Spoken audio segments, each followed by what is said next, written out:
शहर था। उस शहर में एक अंधी चुड़ैल रहती थी। उस चुड़ैल की दोनों आंखें गायब थी। उसे कुछ भी नहीं दिखता था।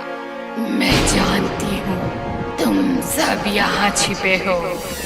मैं देख नहीं सकती, इसका फायदा उठाते हो, लेकिन तुम मुझसे नहीं बच सकते। छिपे हुए लोग चुड़ैल अपनी ओर आते देख सांस रोक लेते हैं, कांपने लगते हैं, भागते हैं। कोई जमीन पर चुपचाप लेट जाता है। चुड़ैल का पैर उस पर गिरता है। वो उसे पकड़ने जाती है। वो भागने लगता है। मुझसे होशियारी? लेकिन मुझे इस खेल में मजा आ रहा है। देखती हूँ कहाँ तक भागते हो। चुड़ैल भागते हुए आदमी की ओर हाथ बढ़ाती है तो उसका हाथ बढ़ने लगता है। आदमी हाथ से बचने की कोशिश करता है, लेकिन चुड़ैल उसे पकड़ लेती है और अपनी ओर खींच लेती है। बड़े मिल्खा बन रहे थे, अब भाग के दिखा। छोड़ो मुझे, बचाओ बचाओ। क्या क्या चाहिए तुम्हें? क्यों पकड़ा है मुझे? पहले तो मैं तुम्हारी आंखें नोच कर अपने आप को लगा लूंगी, फिर तुम्हें ले जाकर खा जाऊंगी। चुड़ैल उस आदमी की दोनों आंखें नोच लेती है। आदमी दर्द से चीखने लगता है। चुड़ैल वो आंखें अपने आप को लगा लेती है। अरे वाह, बड़ी अच्छी आंखें हैं तुम्हारी। मुझे तो बहुत साफ साफ दिख रहा है। चल, अब मेरे भोजन का समय हो गया। चल चल, घर चल। चुड़ैल आदमी को अपनी पीठ पर लादकर घर ले जाती है और उसे खा जाती है। चुड़ैल आंखें लगाकर देख तो पाती थी, लेकिन एक दिक्कत थी।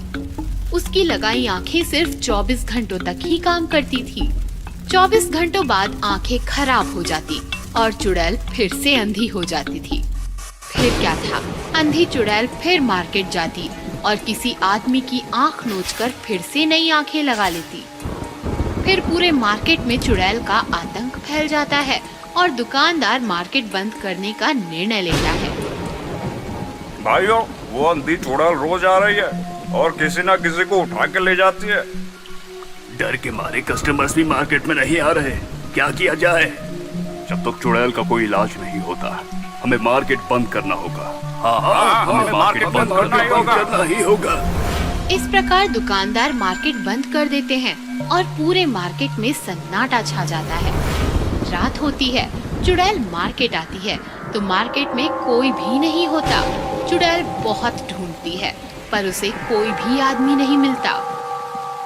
लगता है मार्केट बंद करवा दिया है। अब मेरा क्या होगा? मुझे आँख और खाना कैसे मिलेगा? चलो ढूंढती हूँ, कोई ना कोई तो मिल ही जाएगा। चलते चलते चुड़ैल एक हॉस्पिटल में पहुँचती है। चुड़ैल को देखकर सारे लोग इधर उधर भागने लगते हैं। चुड़ैल डॉक्टर के केबिन में आती है। डॉक्टर कांपने लगता है। क्या चाहिए तुम्हें? तुम्हारी आंखें चाहिए। ऐसा कहकर चुड़ैल डॉक्टर को पकड़ लेती है। छोड़ दो मुझे। तुझे छोड़ा तो मुझे आंखें कैसे मिलेंगी? हाँ, मैं दूंगा तुम्हें आंखें। मैं आंखों का डॉक्टर हूँ। ओह ठीक है, मैं रोज आऊंगी। मुझे 2 आंखें और खाने के लिए एक मरीज भी चाहिए। अगर गद्दारी की तो मुझसे बुरा कोई नहीं होगा। ठीक है, मुझे छोड़ दो। चुड़ैल डॉक्टर को छोड़ देती है। डॉक्टर चुड़ैल को 2 आंखें देता है और चुड़ैल एक मरीज पीठ पर उठाकर चली जाती है। इस तरह चुड़ैल रोज डॉक्टर के पास आती। डॉक्टर किसी मरीज की आंखें निकालकर चुड़ैल को लगा देता और मरीज चुड़ैल को सौंप देता। एक दिन डॉक्टर का साइंटिस्ट दोस्त डॉक्टर के पास आता है। डॉक्टर, मैं मृत्यु के बाद अपनी आंखें हॉस्पिटल में दान करना चाहता हूँ। उसकी फॉर्मेलिटीज पूरी करने के लिए मैं यहाँ पर आया हूँ। अरे तुम यहाँ क्यों आए? तुम अपनी आंखें किसी दूसरे हॉस्पिटल में दान करो। क्या बात है डॉक्टर, परेशान लग रहे हो? डॉक्टर साइंटिस्ट को चुड़ैल के बारे में बताता है। तुम चिंता मत करो डॉक्टर, मैं चुड़ैल के लिए ऐसी आंखें बनाऊंगा कि वो देखती रह जाएगी। फिर साइंटिस्ट दिन रात मेहनत करके चुड़ैल के लिए आंखें बनवाता है और आंखें लेकर डॉक्टर के पास आता है। ये लो डॉक्टर, ये आंखें चुड़ैल को लगवा देना। ये कैसी आंखें हैं? ये आर्टिफिशियल आंखें हैं। इसमें कैमरा है जिसकी वजह से चुड़ैल देख पाएगी। इसमें एक और खास बात है। खास बात? वह क्या है? इन आंखों में मैंने माइक्रो बम फिट करवा दिया है जिसका रिमोट मेरे पास है। तभी चुड़ैल आती है। साइंटिस्ट छिप जाता है। डॉक्टर, आंखें तैयार हैं कि नहीं? हाँ तैयार है, आप लेट जाइए। चुड़ैल लेट जाती है। डॉक्टर साइंटिस्ट की दी हुई आंखें चुड़ैल को लगाता है। ये कैसी आंखें हैं डॉक्टर? बड़ी तेज रोशनी है इसमें। वो एक छोटे बच्चे की आंखें हैं, इसलिए ज्यादा तेज है। ठीक है, चलती हूँ, कल तैयार रहना। ऐसा कहकर चुड़ैल चली जाती है। चुड़ैल चली गई है साइंटिस्ट, बाहर आ जाओ। साइंटिस्ट बाहर आता है। फिर डॉक्टर और साइंटिस्ट चुड़ैल का पीछा करते हुए हॉस्पिटल के बाहर आते हैं। अब हम ब्लास्ट कर सकते हैं। ऐसा कहकर साइंटिस्ट रिमोट निकालता है और बटन दबाता है। चुड़ैल की आंखों में टिम टिम आवाज आने लगती है। अरे अरे, ये टिक टिक आवाज कैसी? तभी बड़ा धमाका होता है और चुड़ैल के चीथड़े उड़ जाते हैं। साइंटिस्ट की होशियारी से चुड़ैल मर जाती है और सारा शहर चुड़ैल के चंगुल से मुक्त हो जाता है। भूतिया कंगन। कहानी है सहारनपुर जिले के कछुआ शहर की। मालती के इकलौते बेटे धर्मेश की नई नई शादी हुई थी। मालती बहुत खुश थी।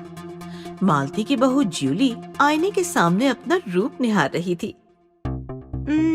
सब कुछ परफेक्ट है, बस हाथ खाली खाली है। कोई कंगन मिल जाती तो बात ही कुछ और होती। तभी मालती एक कंगन लेकर आई और जूली को पहनाने लगी। मिल गया कंगन, सोने का खानदानी कंगन है। देखो तो कितना जच रहा है। कंगन तो बेहद खूबसूरत है, पर एक ही कंगन क्यों? दूसरा कहाँ है? जूली की बात सुनकर मालती परेशान हो गई। अपने बेटे धर्मेश के पास जाकर कहने लगी, बहू दूसरा कंगन मांग रही है, क्या करे? उसे बोलो नहीं मिलेगा। गुस्सा थूक दे बेटा, हमें कैसे भी करके उसके मायके वालों से दहेज के और 1.5 लाख हथियाने हैं। जूली को खुश तो रखना ही पड़ेगा। बात तो ठीक है, लेकिन कंगन के लिए और थोड़ा इंतजार करना पड़ेगा। लाश तो अभी सड़ी भी नहीं होगी। जूली धर्मेश के साथ सो तो गई, लेकिन रात भर उसे नींद ही नहीं आई। पूरे शरीर में भारीपन महसूस होता रहा। सोने के बाद बुरे सपने लगातार उसकी नींद खोलते रहे। ये आज अचानक क्या हो गया? सुबह गुरुजी को कॉल लगाती हूँ। सुबह हो गई। जूली ने अपने गुरु रविशंकर जी को कॉल लगाई।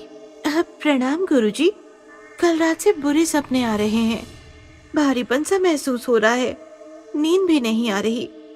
ऐसा क्या हो रहा है? तुम्हारे दैनिक दिनचर्या में परिवर्तन हो रहा है। जरा बताओ कैसे परिवर्तन है? विशेषतः तुमने कुछ नया खाया पिया या फिर पहना तो नहीं? खाना पीना तो सब आपके ही मार्गदर्शन अनुसार है गुरुजी। बस सास का दिया हुआ एक कंगन पहन लिया है। हमारा अनुमान है वो कंगन ही तुम्हारी दशा का एकमात्र कारण है। उसे उतार दो और 2 दिन बाद हमें परिणामों से अवगत कराओ। गुरुजी ने कंगन उतारने की सलाह दे दी, लेकिन जूली राजी नहीं थी। कंगन उतार दिया तो सास बुरा मान जाएंगी, और तो और वो दूसरा कंगन भी नहीं देंगी। ये कंगन हाथ में रहेगा तो दूसरा भी जल्द मिल जाएगा। रात होते ही धर्मेश सो गया, लेकिन जूली के हालात बेहद खराब थे। रात के 12 बजे तक वो लेटी लेटी छत की ओर देखती रही। उसकी आंखें फटकर मोटी हो गई थीं। अचानक जूली अपने बिस्तर से उठकर घर के पिछवाड़े आ गई। जमीन पर बैठ गई और नाखूनों से जमीन नोचने लगी। जमीन से मिट्टी हटती चली गई और ज्यूली के हाथ एक हाथ आया, जिस हाथ में सोने का वो दूसरा कंगन था। वो कंगन भी ज्यूली ने पहन लिया और बेडरूम में आकर धर्मेश के साथ सो गई। सुबह झाड़ू लगाते वक्त मालती की आंख में कचरा अटक गया, तो उसने रसोई में खड़ी ज्यूली को आवाज लगाई, बहू, आंख में कचरा अटका है, जरा साफ तो कर दे। ज्यूली आई और आंख का कचरा हटाने लगी, तो मालती ने उसके हाथों में दोनों कंगन देख लिए और उसका दिल दहल गया। रहने दो, हो गया साफ। शाम को मालती धर्मेश के साथ बाबा चंगुलनाथ के मठ पहुंची। जैसे आपने कहा था वैसे ही किया था। सरला को मारकर उसके हाथ में एक कंगन छोड़ दिया था। फिर आज नई बहुरिया के हाथ में वो कंगन कैसे आया? प्रतिशोध लेना चाहती है। दिन प्रतिदिन शक्तियां बढ़ रही है। आज रात अंतिम संस्कार कर दो, नहीं तो विपदा आ जाएगी। रात के वक्त ज्यूली गहरी नींद से सो रही थी और धर्मेश बेचैन लेटा था। जैसे ही 12 बजे धर्मेश मालती के साथ घर के पिछवाड़े आया और दोनों मिलकर मिट्टी हटाने लगे। थोड़ी देर बाद एक लाश निकली। लाश को देखकर दोनों दंग रह गए, क्योंकि लाश के हाथ में वही कंगन चमचमा रहा था। ये फिर से इसके हाथ में कैसे? सुबह तो ज्यूली के हाथ में मैंने देखा था। अचानक कोई जोर जोर से हंसने लगा। दोनों ने पीछे देखा तो दोनों की सांसें रुक गई। पीछे ज्यूली खड़ी थी। उसका रवैया बदल गया था।